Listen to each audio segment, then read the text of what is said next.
Hello tout le monde, j'espère que vous allez bien, moi ça va très bien aujourd'hui, nouvelle vidéo en ce 9 mars 2025, on va parler de Liverpool, une semaine plutôt chargée pour les Reds avec forcément ce match face au PSG, on a également ce match face à Southampton hier, et on est clairement dans une période assez importante pour Liverpool, un moment où les Reds doivent être clutch pour réussir à remporter des trophées cette saison, donc clairement on arrive dans le moment où Liverpool doit réussir à allier la performance, la réussite collective forcément avec des victoires, mais aussi à créer un certain turnover pour faire que les joueurs ne soient pas trop fatigués, parce que c'est également le risque en cette fin de saison. N'hésitez pas à vous abonner à cette chaîne YouTube, à liker cette vidéo, à partager cette vidéo à vos amis fans de foot et de football anglais. Eh bien, tout d'abord, on va quand même faire un postulat, c'est que ces Reds, ils sont quand même diablement forts. On est à 29 matchs joués, on est à 16 points d'avance avant le match d'Arsenal qui a lieu ce week-end. Eh bien, on est à 16 points d'avance pour Liverpool. On a l'impression que le titre se rapproche de week-end en week-end.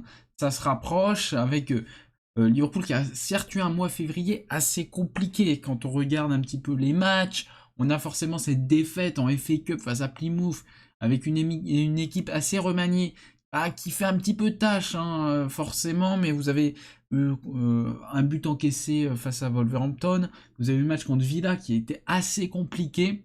Mais heureusement pour les hommes de Arne Slot, c'est que Arsenal n'a pas profité de ce petit coup de mou de la part des Reds. Et ils ont même réussi à perdre des points assez importants, les Gunners.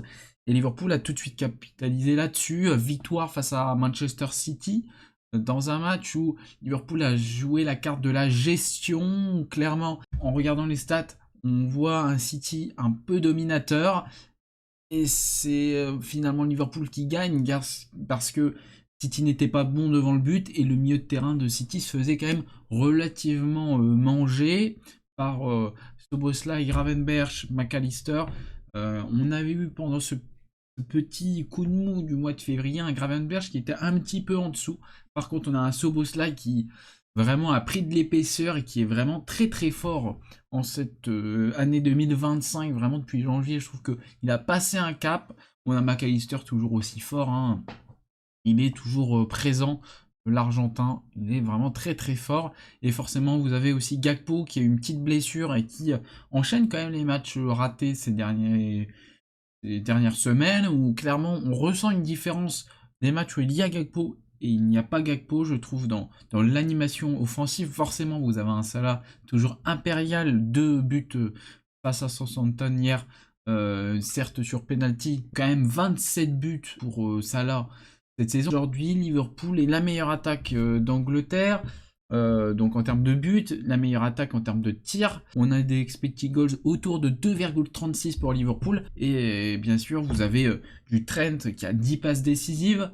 On a Salah qui marque des buts, mais qui fait également des passes D. Voilà, 17 passes D pour Salah.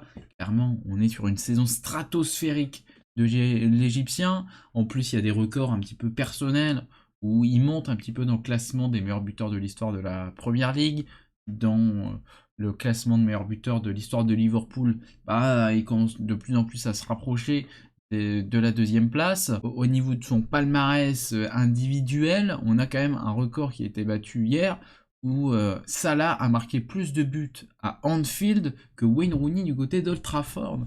Donc voilà, on sent que Salah, c'est quand même une catégorie de joueurs exceptionnels. Des fois, on peut le faire passer peut-être pour un simple joueur, mais non. Et moi-même, des fois, j'ai l'impression de sous-estimer Salah alors qu'il est vraiment trop trop fort.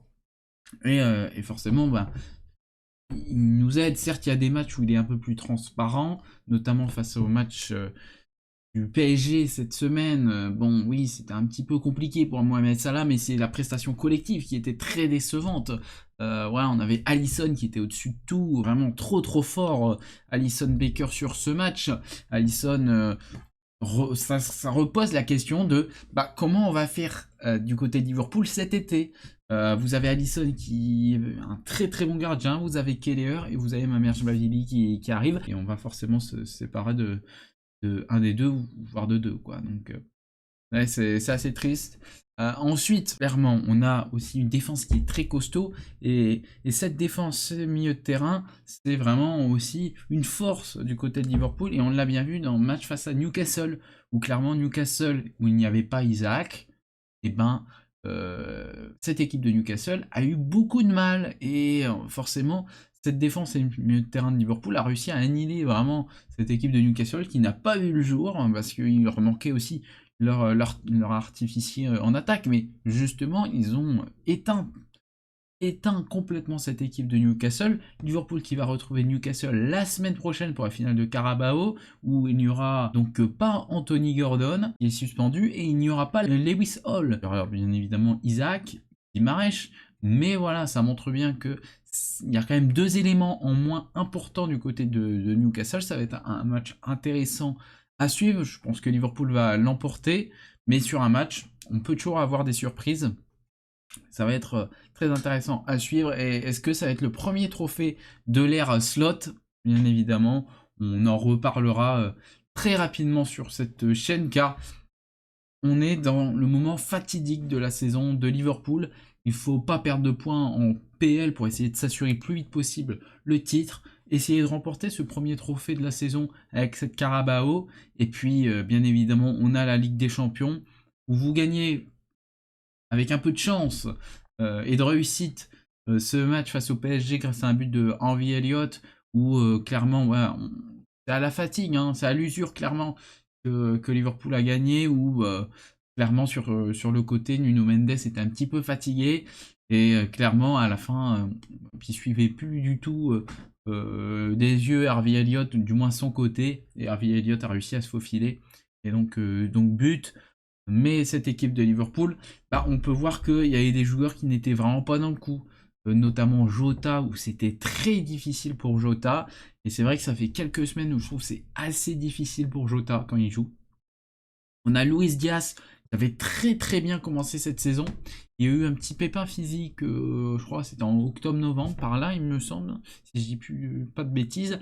Et depuis je trouve que c'est assez compliqué pour Diaz. Et il y a d'autres questions où on se dit, c'est Robertson notamment, où ouais, il va être primordial d'acheter un latéral cet été. Clairement, Robertson c'est assez compliqué, mais en même temps Tsimikas n'est pour moi pas au niveau. Donc ouais, il va falloir recruter quelqu'un, et ce quelqu'un, pour moi, ça va plus être de l'ordre du Anthony Robinson de Fulham, ou de Kerkez, ou du moins, c'est ce que j'espère. Et puis, on a des hommes qui sont complètement transparents, à l'image de Chiesa qui est transparent, qui ne joue jamais.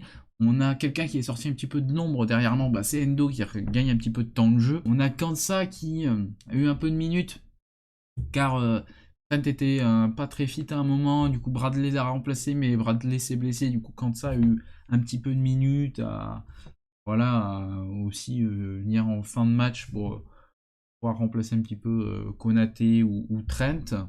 Et c'est ça aussi l'un des petits trucs que Slot pourrait améliorer, c'est de créer peut-être un petit peu plus de turnover, parce qu'on l'a bien vu face à cette équipe de Southampton. Ben voilà, il y a des joueurs où ouais, physiquement il y a une certaine fatigue qui commence à se ressentir, et c'est pour ça aussi je pense que Slot joue la carte de on temporise un petit peu. Pour le coup contre le PSG, il y a eu cette tactique qui a été opérée, qui était la même opérée face à City, sauf que là, face au PSG, il faut quand même admettre que Liverpool vraiment n'arrivait pas à aligner des passes au milieu de terrain, c'était très compliqué.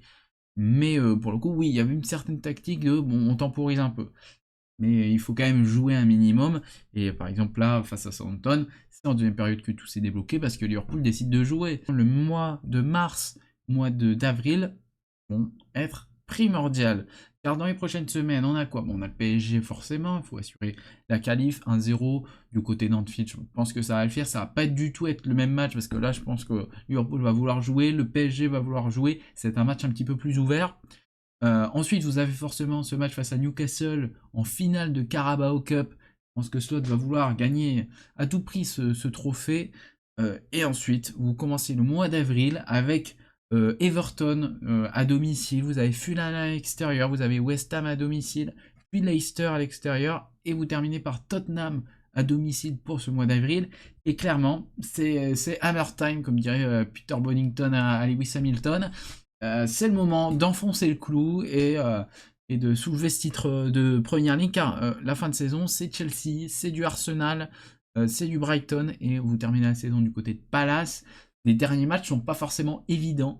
Bon, Arsenal a un petit peu de déchets ces dernières semaines, donc on peut peut-être avoir un titre qui se lève un petit peu plus tôt que prévu, mais on va bien évidemment suivre ça avec beaucoup d'attention sur cette chaîne. Le Liverpool Football Club se porte quand même très très bien, on mange très bien cette année, et ça fait kiffer.